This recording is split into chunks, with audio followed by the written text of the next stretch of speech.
Welcome to the Spokesman Speaks, a podcast from Iowa's leading agricultural news source.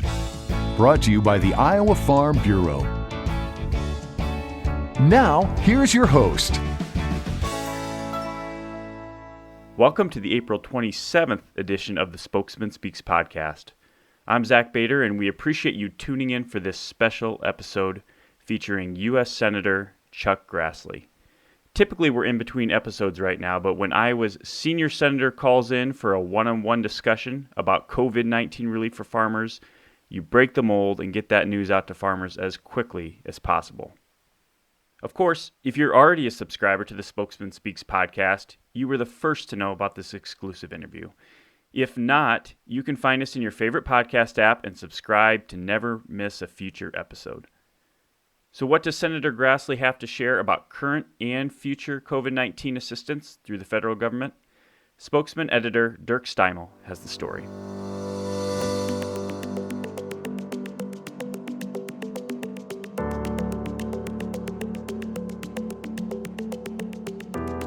We're here with Iowa Senator Charles Grassley to visit about issues facing Iowa farmers and others in agribusiness during the COVID-19 pandemic crisis, and about efforts by the federal government to help.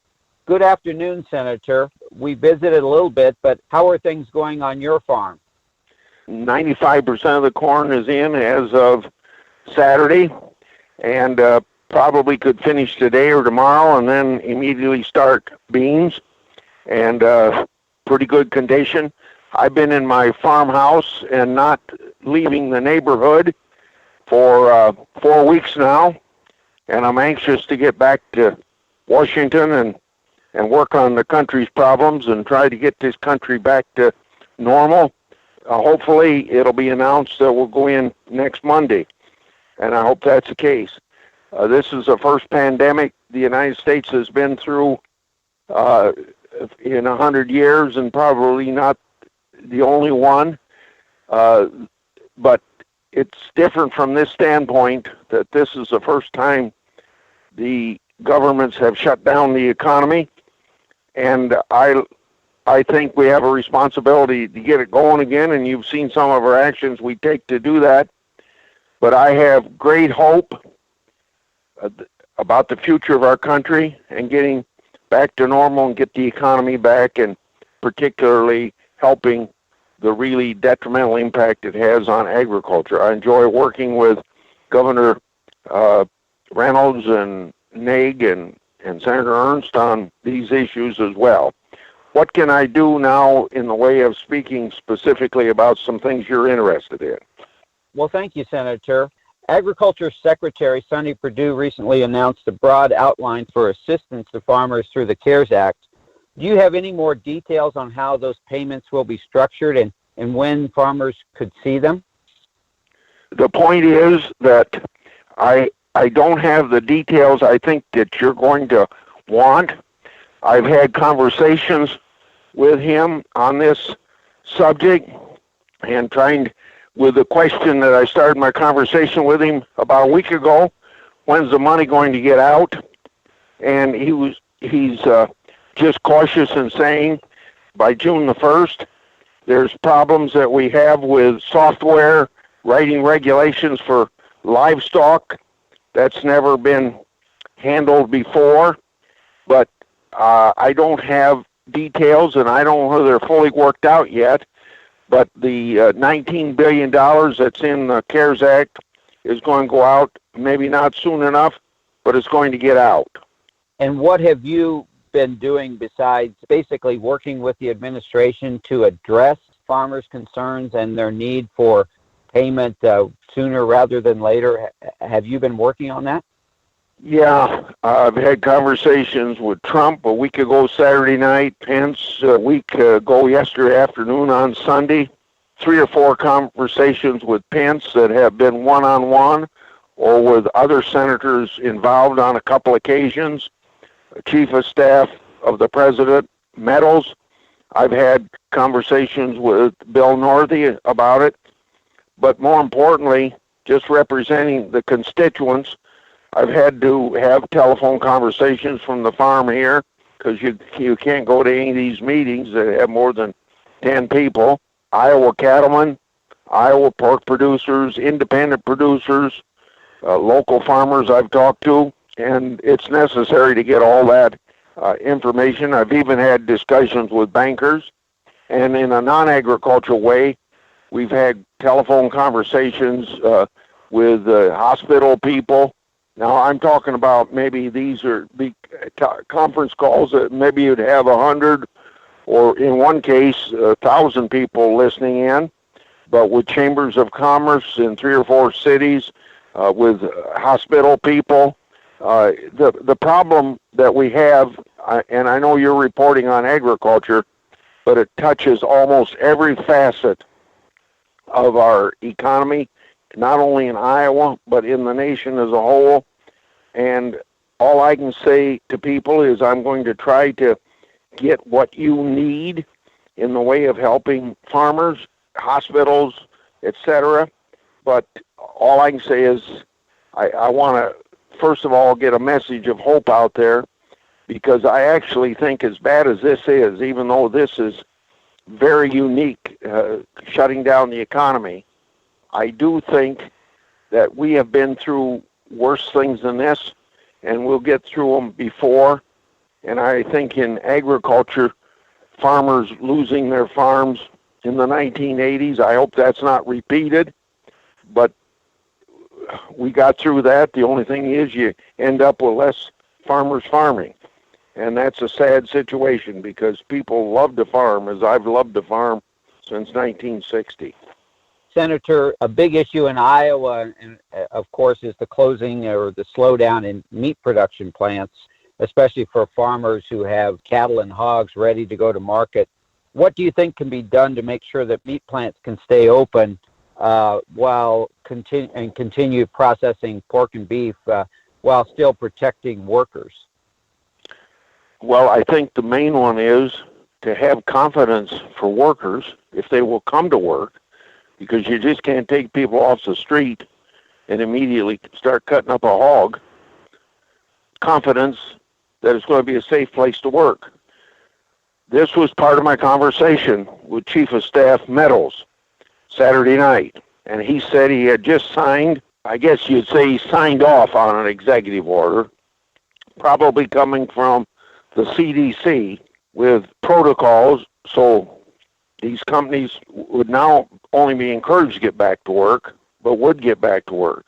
We can't have a situation where you can't slaughter hogs when there's such a precise and sophisticated process from the birth of a baby pig to a finishing barn to the slaughterhouse to your mouth. And when one pig's died, there's another one being born that's going to be 4.5 to 5 months going to go back to market. And so we got to keep it going, not only for the benefit of agriculture, but for the benefit of the consumer. And with 25% of our capacity closed down, it seems to me that that is a major problem. And then you get into these issues of depopulating. And I was glad to know that it looks like APHIS and the U.S. Department of Agriculture's on top of it, and I know Mike Naig is on top of it. They're both working with the Iowa Producers Association to stand up a response center for farmers who have questions about where to take their hogs, whether it's finding a processing plant that's open, taking hogs, sadly to say, to a rendering plant, or just plain euthanizing them. We're assured that there's going to be veterinarians and industry experts available to assist Iowa farmers in this process of making very bad decisions about what to do if you can't get them to a slaughter plant. Senator, another area of Iowa agriculture that's very important is ethanol, of course, and that's been hurting because people aren't driving as much, and that's hurting corn farmers, hurting livestock farmers. Do you think that anything can be done through the federal government or any programs to help ethanol producers? Well, let me tell you, ethanol doesn't get the attention it has to have in Washington, D.C., because it seems like it falls on Governor Reynolds and Ernst and I to carry the ball for the 14 states that are big corn-producing states. And I don't mean that those senators don't do a lot to help us, but it seems to me like it falls to the three of us in Iowa to carry the weight for ethanol. Now, maybe that's justified because we're the number one ethanol-producing state in the nation, and we got 43,000 workers, I think, in that industry. They're probably not being paid today. So I'm going to start with this, because you hear more about oil than you do ethanol. If there's any help for oil, there's got to be help for biofuels. Now, when we were a month ago doing the CARES Act, oil was after two things: money for the specific petroleum reserve, and also to cut red tape to get a pipeline for oil someplace in the eastern states where I think environmentalists were holding it up. So I said to mostly to Secretary Mnuchin, because he was the one working back and forth between Republicans and Democrats, I said, if you're going to do something for petroleum, we've got to do something for ethanol. So that was two amendments dealing with renewable fuel pipeline program. That would be a loan guarantee for that, and a feedstock reimbursement program at the U.S. Department of Agriculture. So there wasn't anything in the CARES bill for oil, so we never got anything for ethanol. But let me repeat, if there's any help in the future for oil, there's got to be help for biofuels, and it might be along the same lines of what I just said. But I had a conference call with ethanol people, and I asked for any other ideas that they might have. And the question is, will there be more help coming from the federal government? Probably so, but I can't predict for sure if there's going to be a phase 4, but I think there's apt to be. That kind of leads into my next question about the CARES Act. Do you believe that the CARES Act has enough provisions in it for farmers that it's sufficient, or do you think Congress will come back and try to do some more things? Before the plants shut down and we may have to depopulate hogs and have a total loss, I thought maybe $19 billion was a lot of money. I think if you're going to get rid of hundreds of thousands of fat hogs, that it's going to take a lot more money than the $19 billion. In fact, I think where we are now with livestock, you could leave the grain farmers out, and I believe livestock could take the full $19 billion. Farmers and everyone else is anxious to get the country and the economy going again. Do you have any more insight on when we might be able to sort of get things going again? Is it going to be a state-by-state thing, or will the federal government put out some guidelines? I think it ought to be a state-by-state thing. I don't think the entire country should wait till New York gets opened up. I do think that the 50 different governors in 50 different ways opening up their state, that they ought to follow the president's guidelines. I believe that the governor today is one of the few days I haven't watched Governor Reynolds' news conference, but I think she announced some opening beginning May the 1st, and then later on a little more opening. Some businesses opening up, but maintaining distance and all the precautions that you ought to have. And I just hope that we don't have some showing that it was the wrong decision, for instance, in Georgia, to open up the way they did. I think people are learning a lot, going to be pretty cautious, and not only for their own health, but I think for the health of everybody else. I think Americans kind of know we're all in this together, and I hope our kids can go to school this September 1st. I hope our universities and colleges can open up, maybe with some restrictions.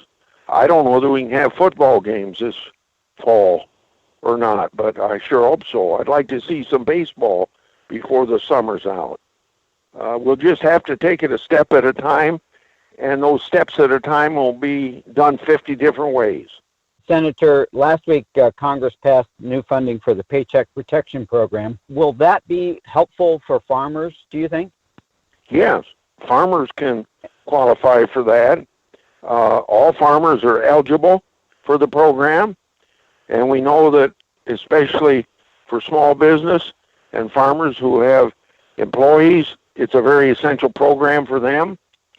In the legislation passed last week, farmers were also made eligible for another SBA program called the Disaster Loan Program. The emergency grants are limited to $1,000 per employee, but up to a maximum of $10,000. And that's administered by the Small Business Administration, probably a little more complicated than just filling out the one-page form now, and you take it to your local banker, and you can get approved pretty fast now. I've heard some people having problems, but I guess it's a very small percentage. Most of the people who are having problems were hit by the fact that we thought $350 billion was enough a month ago, and by April 17th, the money had all run out. And then you get back to where we were last week when the Senate passed it by unanimous consent, and the House passed it almost unanimously.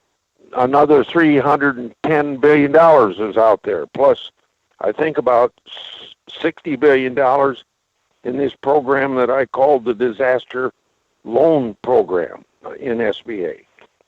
One last thing, the pandemic has increased demand at the Iowa food banks. We've seen that. Are there ways, are you encouraged that the federal government can help food banks so that we can make the connection with farmers and food banks so they can address those needs? Particularly when we have this oversupply and low prices. Two ways.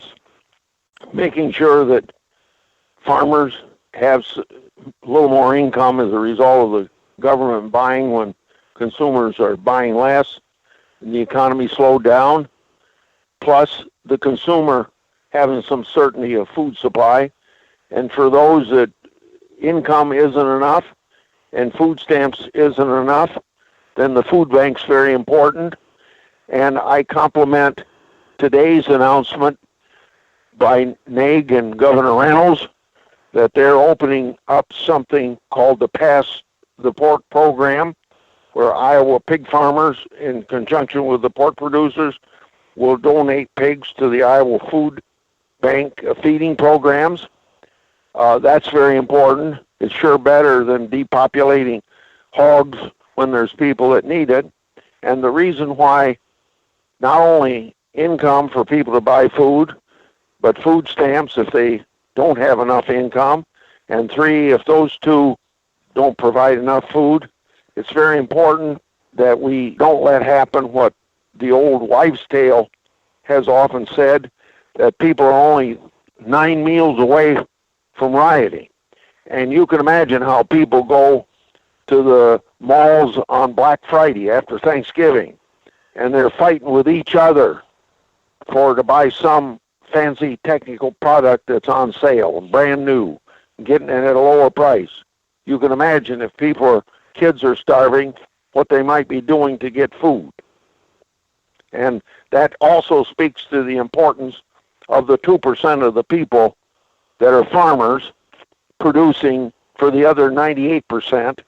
And hopefully, not only out of this, we maintain the family farmer, but we're also building respect for farming on the part of the consumers that don't know much about agriculture. Because I always say a lot of people think food grows in supermarkets, not on farms. If I could close with this, I want people to know that even though Congress isn't functioning as an institution, my office in Washington is closed down, but all of my staff is working diligently from home, and you can get a hold of us in the usual ways you would if things were normal. And I've been at the farm 4 weeks and 2 days now, and I want to get back to Washington and do the people's business.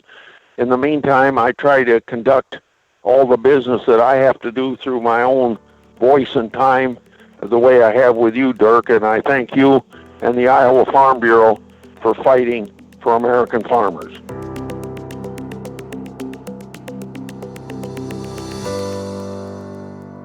We'd like to thank Senator Grassley for sharing his latest insights with us for today's podcast. Of course, we'll continue to follow the COVID-19 stories that matter to Iowa agriculture in the weekly Spokesman newspaper, in future podcast episodes, and on iowafarmbureau.com, so we hope that you'll stay tuned in for those. And just a reminder that our next podcast episode is on May 4th. That episode will include an update from Iowa Farm Bureau President Craig Hill, who has been participating in COVID-19 listening sessions with farmers around the state.